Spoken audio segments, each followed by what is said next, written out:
Hello, good day mga boss. Choy ulit ng DIY Kurip. So ngayon pupunta tayo ngayon sa motor, no? Kasi magpapalit tayo ng brake fluid tank ng NMAX natin. Kasi yung nabili kong kasama nung Brembo ko, pangit yung brake fluid tank nun, no? Kasi madali siyang pagtripan. Pwede mong buksan yung takip tapos kung ano-ano na yung pwedeng ilagay doon. So ngayon magpapalit tayo ng mas magandang klase, yung merong screw yung takip. So, punta na tayo ngayon sa NMAX, no, para masimulan na natin yung pagpapalit ng brake fluid tank. Di ba, ito yung ating brake fluid tank. Yan. So, need natin itong palitan, no, nung mas maganda. Kasi ito, pwedeng pagtripan, binubuksan lang to. Pwede nang lagyan ng kung ano-ano. So, kailangan natin yung screw. Pero, bago kasi natin ito palitan, need muna natin i-drain yung brake fluid sa loob. So, napakita ko na before, no, kung paano gawin yun. Need nyo tanggalin yung bolt dito, banjo bolt dito, pati yung dito sa likod. Ayan. Ito. Di bali hindi ko napapakita dito sa video natin, no, kasi haba pa masyado yung video natin. I-drain ko na muna to. Tapos proceed tayo sa next step. Di bali na drain na natin yung sa may front, no, yung brake fluid. Ito siya. Yan. Tinanggal lang natin to. Tapos saluin nyo lang, no, kasi kakalat yan. Tutulo dyan yung brake fluid. So kailangan nyo ng pansalo. Tapos dapat meron rin kayong basahan. Para pagka meron natalsikan, punasan nyo agad. So ngayon, ine-next naman natin itong likod. Yan. Bale ito, tatanggalin ko na itong banjo bolt.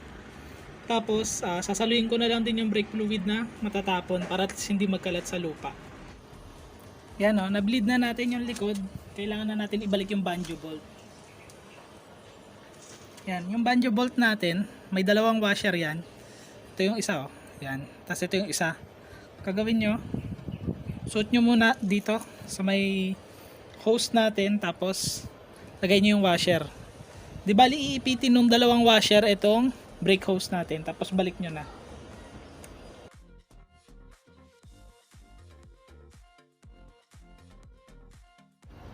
Same pa rin sa kanina, yung banjo bolt natin sa harap, may dalawang washer. Iipitin nyo lang tong brake hose sa gitna. Yan lang. Tapos may washer ulit dito.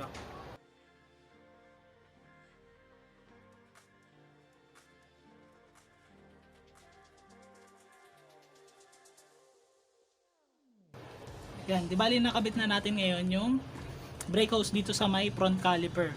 So ngayon, punta naman tayo ngayon dito sa may brake master. Di bali ito yung brake fluid tank natin, no? Ito yung kailangan natin tanggalin. Etong hose na to, hindi natin to kailangan tanggalin, no? Ito, para matanggal nyo to, kailangan nyo munang tanggalin tong pinaka-lock.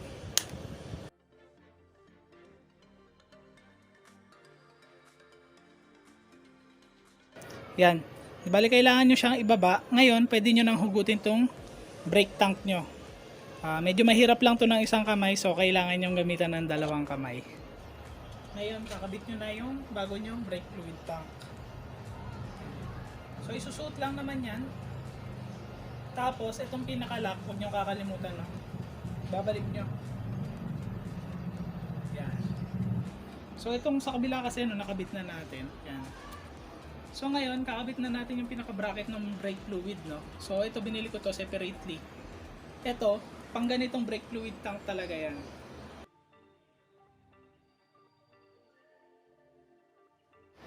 Tapos, yung ilalim na itong brake fluid tank natin, merong slot yan para sa screw na itong bracket. So, ikabit nyo lang. Yan. Kung mapapansin nyo, no, hindi ko pa siya sinikipan. Siyempre kasi kailangan pa natin i-angulo. Tsaka nyo ngayon sisikipan yung pinaka-screw.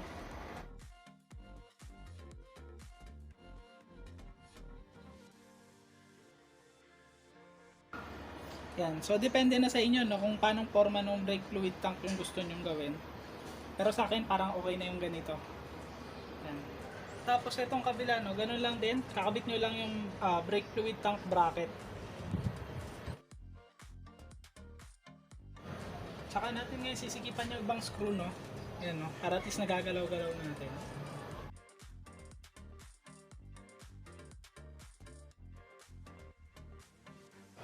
Di bali ngayon, lalagyan na lang natin to ng brake fluid, tapos i-bleed na natin sila. Di bali na fix na natin yung dalawa, no? Left and right na brake fluid tank natin. Need na natin i-open yung pinaka-tank natin para malagyan na ng brake fluid.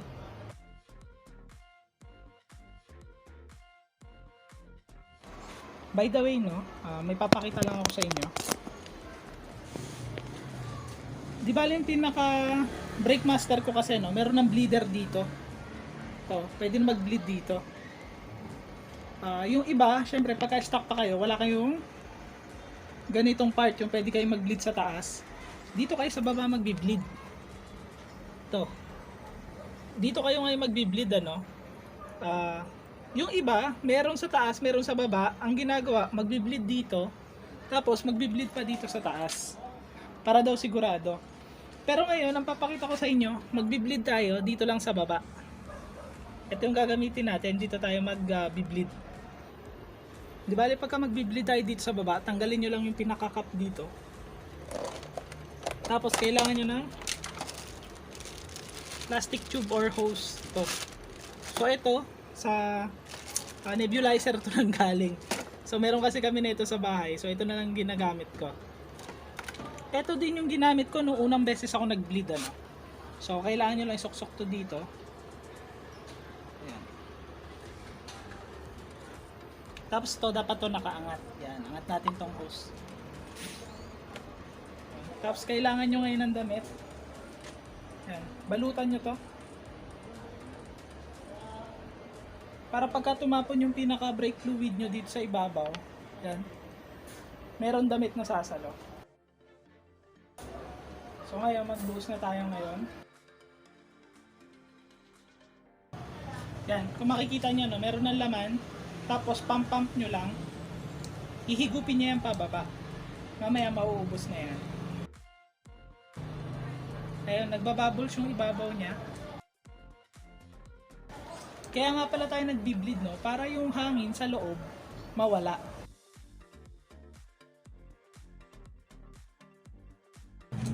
Ayan, bumababa na yung pinaka-brake fluid natin. Mamaya ubos na yan.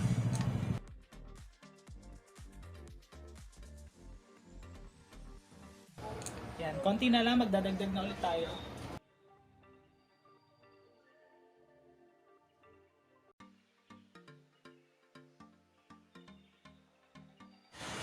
Yan. Medyo bumababa na ulit yung pinaka-brake fluid. Tapos yung pinaka-brake nyo, ito, medyo tumitigas na siya. Pero hindi pa to pwede, no? Hindi pa makakapag-brake ng motor to. Kasi ano, halos pumapasok pa siya sa loob. Dapat to, pagka pinindot nyo, hindi na to sasagad sa loob.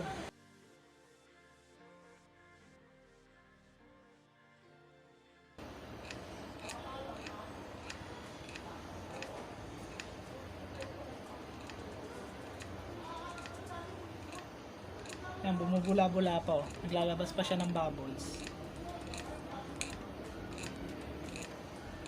Tsaka kinakain pa niya, eh. Hinihigop pa niya yung pinaka-brake fluid. Mamaya, pagka hindi niya na hinihigop yan, i-bleed na natin doon sa baba hanggang maubos yung hangin sa loob ng brake hose.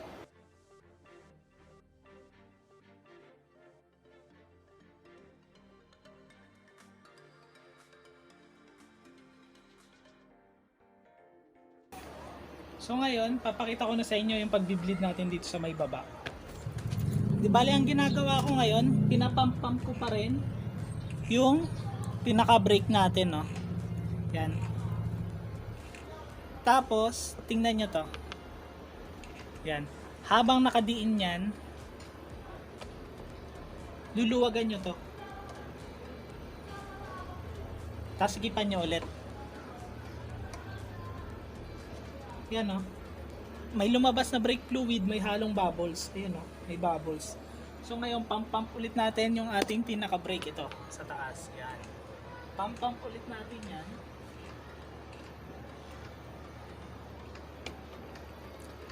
Yan.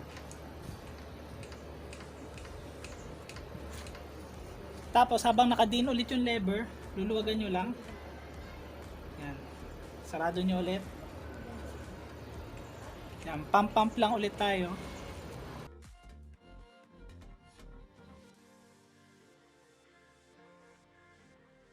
Tapos luluwagan ulit natin to. So ganun lang yung gagawin natin, no? Paulit-ulit lang. Dadagdag tayo ng brake fluid, tapos pipiga-pigayin natin yung brake lever. Habang nakadiin yung brake lever, bubuksan nyo lang to, tapos sasarado nyo ulit pag lumabas na yung bubbles. So medyo matagal na process to, no? Lalo na kung ang i-bleed nyo is yun nandun sa likod, kasi mahaba yung brake hose. So maraming bubbles yan sa loob, maraming hangin yan. So papakita ko na lang sa inyo mamaya pagka na-bleed na natin na maayos. Ayan, tapos na natin i-bleed itong front brake natin. Tingnan nyo, hindi na siya nasasagad. Yan, oh. Kanina pagka pinisat nyo, sumasagad hanggang dito sa dulo. Yan, ngayon hindi na siya sumasagad, lumalaban na yung pinaka-brake. So, natanggal na kasi natin yung bubbles dun sa may brake hose. Tapos, ito tingnan nyo to. Yan. Dahil gumamit tayo ng tube. Ito yung pinaka-brake fluid natin, no? Ayan, no? Hanggang dito. Naipon natin siya, so hindi siya tumapon. Yung iba kasi, hinayaan ng tumulo dyan. Pero ito yung pinakamatipid, no? Gagamit kayo ng plastic hose or any tubing na magkakasya dito para every time na nagbi-bleed kayo, dumidiretso lang dito, hindi natatapon. Tapos syempre pagka-kurips kayo, ang gagawin nyo lang, ito yung pinaka-brake natin, no? Pagka-kurips kayo, secret technique lang to. Yan. Pisatin nyo lang yung hose, agutin nyo. Yan. Yan. So lahat nung naipon dito sa hose, bumalik. Alam niyo naman, nagtitipid tayo, wala tayong budget eh. Yun, ganun lang. So, bumalik ulit siya dito sa ating may brake fluid. Ngayon, dito sa may brake tank natin, meron nakasulat dyan. Ayan o, minimum, maximum. So, dapat yung pinaka brake fluid nyo, within that range lang. Pwede nyo isagad sa maximum. So dadagdagan ko na lang to ng konting brake fluid kasi nakatabing yung pinaka brake tank natin eh. So hindi talaga siya maximum. Dito lang siya nag-a-appear na maximum, pero yung kabilang side masyado nang mababa. To, masyado nang mababa. So dagdagan natin ng konti. Tapos lilipat na ako dito sa kabila. Tapos i-bleed ko na rin to. Di bale itong likod naman yung i-bleed natin. Tanggalin nyo na tong bleeder cap to ng rubber. Yan. Tapos yung pinaka hose natin, pasok nyo. Yan. Tapos ito, sasabit ko na lang to sa taas. So kagaya nung ginawa natin kanina, maglalagay muna tayo ng brake fluid doon sa may tank, sa may harap. Tapos pipiga-pigain. Pagka ayaw nang bumaba, tsaka natin i-bleed ulit dito. So hindi ko na siguro papakita, no, kasi mahaba na naman tong video na to pagka pinakita ko pa yon. So may papakita lang ako sa inyo, no. Ito na yung pinaka hose natin. Ayun, nakikita nyo yung mga bubbles na yan. Yan, no. Pero ang dami ko na munang napalabas na fluid bago ko napalabas yung mga bubbles. Yan. So kanina yung bubbles na yan, nandito pa yan sa baba. So ang dami na munang fluid bago ko pa napalabas yung bubbles. Tapos meron pa siya natitira sa loob. Kasi every time na pinipindot ko to, yan, no, sumasagad pa siya, yo. Yan. So ibig sabihin niya may bubbles pa yan sa loob. Etong isa, yan, no, hindi na siya nasasagad. Hanggang ganyan na, lumalaban na siya. Eto, ayun, no, sumasagad pa. Ibig sabihin may bubbles pa yan. Ganong katagal mag-bleed nung sa rear caliper natin. Kasi ang haba ng brake hose natin dyan. So tuloy-tuloy ko naman na to, no, hanggang matapos. Yan. To, share ko lang sa inyo yung tricks ko. Pagka mag-isa lang kayo nag-bleed, gawin nyo, syempre piniga-piga nyo to. Dapat nakadiin yan. So gagamit lang kayo ng zip tie kasi wala kayong tagahawak eh. Yan. So habang nakapress siya doon, gagawin nyo ngayon, tsaka nyo ngayon luluwagan to. Ayan, no. Pero konti na lang yung bubbles na ito kasi ang dami ko na napalabas kanina. Tapos ang gagawin nyo lang ulit, release nyo lang ulit to. Yan. Tapos piga-piga na naman. Yan. Medyo lumalaban na siya ngayon. Pero sumasagad pa din. Ibig sabihin meron pa rin bubbles sa loob yan. Tapos i-ano nyo ulit yung zip tie. Yan. So nakapress ulit siya. I-ano nyo ulit. Wagan nyo ulit to. Yan, o. Malilit na bubbles na lang. Pero meron pa yan sa gitna ng brake hose. Kaya pumapasok pa yung pag-brake natin, no. Kung wala nang hangin yan sa loob, hindi na basta-basta papasok yung sa may brake natin, brake lever. Eto na, patapos na tayo, no. Ayan, no. Matigas na siya. Hindi na siya sumasagad dito sa ating handle grip. Yan. Tignan natin kung may bubbles pa.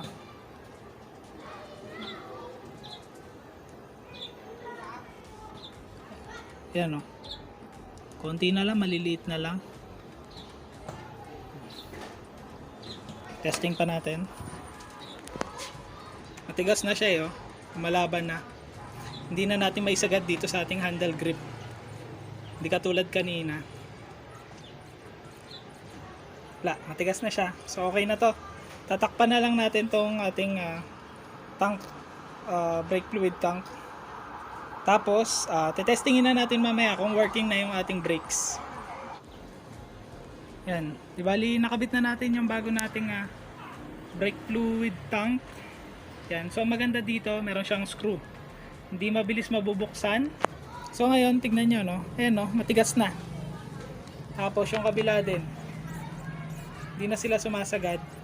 Ngayon, tetestingin naman natin sila kung gumagana yung brake.